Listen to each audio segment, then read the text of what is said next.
luas. Sebelum kita belajar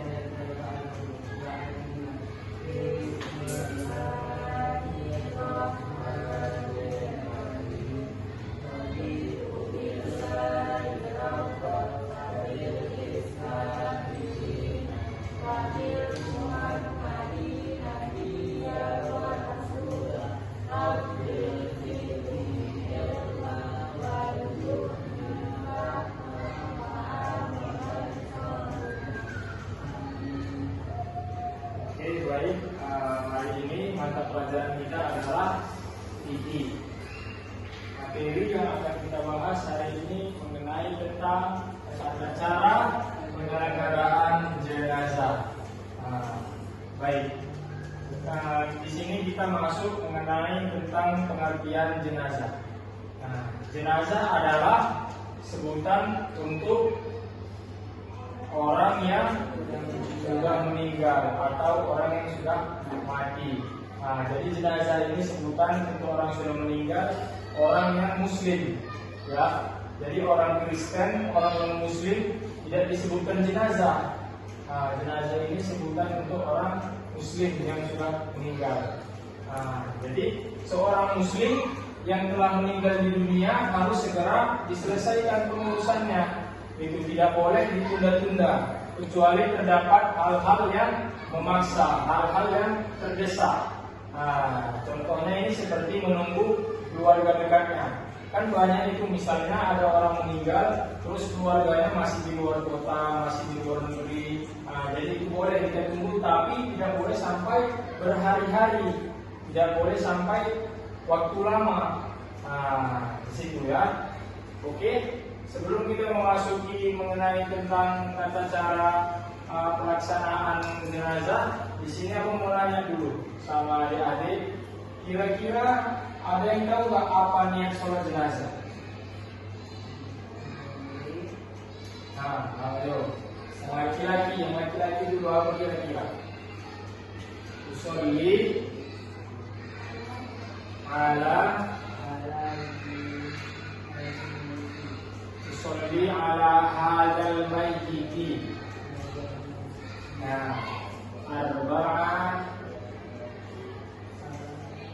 Arba'a takbirati. Ya tahu, fardu kifayati, makmuman untuk makmum, imaman untuk imam, ya. Itu harus tahu, itu harus dihafal doanya, ya. Yang laki-laki bona. Kemudian tata cara memandikan jenazah. Ini syaratnya yang pertama adalah harus orang muslim. Itu yang paling penting, harus orang muslim dan dapat dipercaya. Jadi kita harus mempercayai orang yang ahli, harus ahlinya. Kemudian keluarganya yang sudah keluarga yang meninggal, keluarganya itu misalnya contoh kayak abangnya, kayak ayahnya, kayak ibunya itu ya. Tetapi dia harus juga yang ahli. Jangan keluarganya ini dia nggak ahli.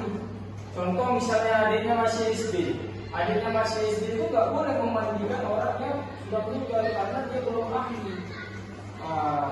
Jadi dia usahakan harus ahli, dia harus yang sudah dewasa dan harus dilakukan untuk mengharap ridho Allah Subhanahu wa taala. Oke. Pak, kenapa bisa perempuan lebih banyak kain kafannya dibandingkan laki-laki? Jadi karena perempuan ini kan lebih banyak auratnya yang harus ditutupi dibandingkan laki-laki. Jadi memungkinkan perempuan lebih itu perempuan itu jilbabnya itu harus digunakan juga, harus ditutup juga bagian rambutnya itu untuk menutupi seluruh auratnya. Kalau laki-laki kan enggak, ya kan, laki-laki. Kemudian sebelum masuk kita bagian menyolatkan jenazah, sampai sini ada yang ingin ditanyakan? Paham ya? Ngerti? Kristi? Oke, lanjut. Bagian menyolatkan jenazah. jenazah yang harus disolatkan itu adalah jenazahnya harus muslim dan sudah dimandikan serta dikafani. Ya, jadi yang paling penting itu adalah jenazah orang muslim. Jadi kita nggak boleh menyolatkan jenazah non muslim.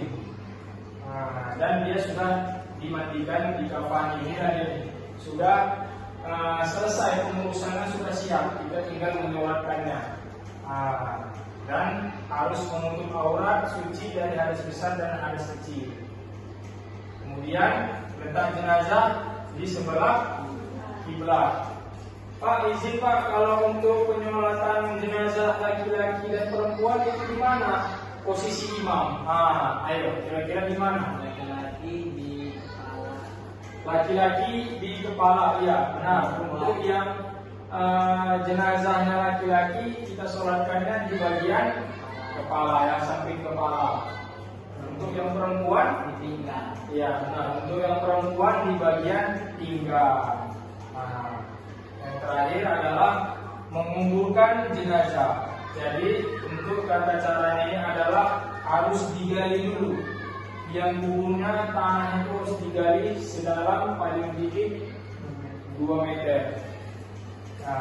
Kenapa bang di situ kedalamannya harus 2 meter? Kenapa enggak setengah meter atau 1 meter? Jadi itu adik-adik, gunanya itu adalah supaya tidak digali-gali oleh hewan, oleh manusia pun juga. Kadang kan kalau misalnya kita kubur mayat itu sedalam misalnya 1 meter atau hanya setengah meter, itu mungkin aroma bangkai nanti akan tercium oleh binatang-binatang. Jadi sehingga memudahkan binatang itu untuk masuk ke dalam itu untuk menggerogoti mayatnya, itu jenazahnya itu. Ya, makanya harus dibuat sedalam 2 meter. Seperti inilah dia. Dan posisi badan harus sedikit mengereng ke kanan, harus sedikit mengereng ke kanan ya, sesuai gambar ini. Oke, baik, sebelum Bapak bagikan soal kepada anak-anak, apakah ada yang ingin ditanyakan mengenai tentang materi kita hari ini? Pak, ini bertanya Pak. Ya, silakan. Bagaimana menolakkan jenazah mati syahid? Bagaimana? Menolakkan jenazah mati syahid. Ya, bagus pertanyaannya. Pak, bagaimana cara menyolatkan jenazah yang mati syahid? Nah, jadi itu seperti ini Bonang. Untuk menyolatkan jenazah yang mati syahid itu tidak wajib. Tidak wajib. Misalnya gini, Bapak buat contohnya, seseorang mati syahid dalam keadaan berperang. Contoh misalnya yang ada di Palestina, saudara kita yang ada di Palestina. Jadi mereka itu tidak wajib disolatkan. Tidak wajib disolatkan artinya disitulah dia ada istilah sholat goib. Pernah dengar ada sholat goib ya? Sholat goib. Jadi kenapa bang dia gak wajib disolatkan?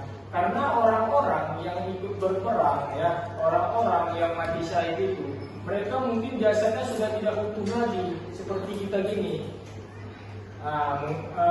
Misalnya tangannya ini udah nggak ada lagi, kepalanya ini misalnya isinya ini udah terburai ya kan, di dalam badannya ini udah berserakan. Jadi tidak memungkinkan untuk dikumpulkan lagi.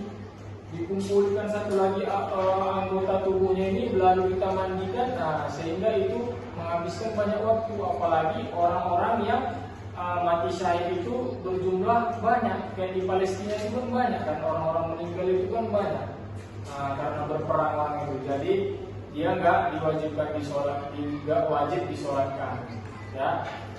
Itulah dia, kita cuma harus sholat goib, karena kalaupun disolatkan ya, maksud sholat goib ini ya apa jenazahnya itu tidak ada di situ. Jenazahnya itu tidak ada di situ karena pun kita dalam keadaan mujahid ya kan, kira-kira seperti itulah bukan. Gak apa kan sholatnya gak ada seperti itu, sholat goib itu gak harus jenazah ada di hadapan kita. Yang penting niat kita untuk menyolatkan jenazah itu sudah selesai. Gitu. Oke, jelas pernah ada lagi yang ditanyakan? Nah ya, Rizky. Ya. Baik, kalau tidak ada, Bapak di sini akan memberi soal harus dijawab oleh adik-adik semua.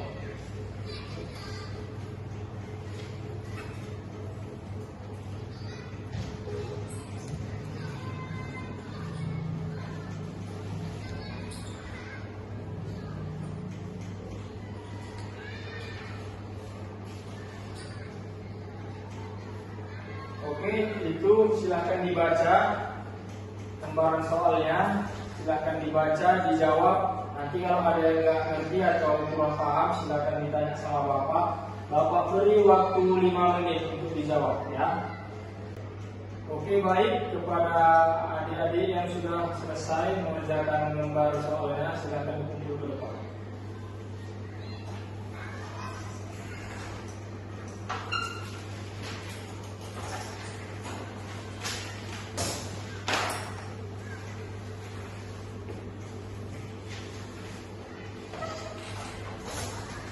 Baik, ini nanti akan Bapak periksa dan Bapak nilai kepada sekretaris. Nanti mohon dicatat ya nama-nama siapa yang mengerjakan, siapa yang hadir dan yang tidak hadir.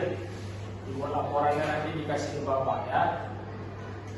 Baik, dikarenakan waktu kita sudah habis, sebelum Bapak tutup, apakah ada lagi yang ingin ditanyakan atau sudah jelas? Jelas ya.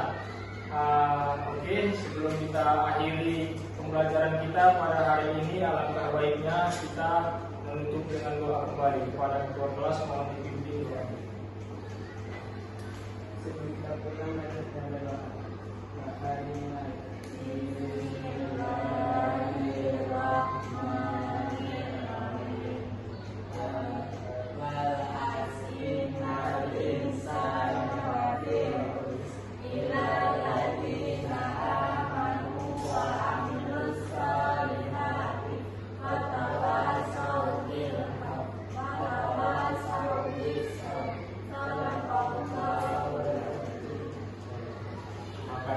Assalamualaikum warahmatullahi wabarakatuh.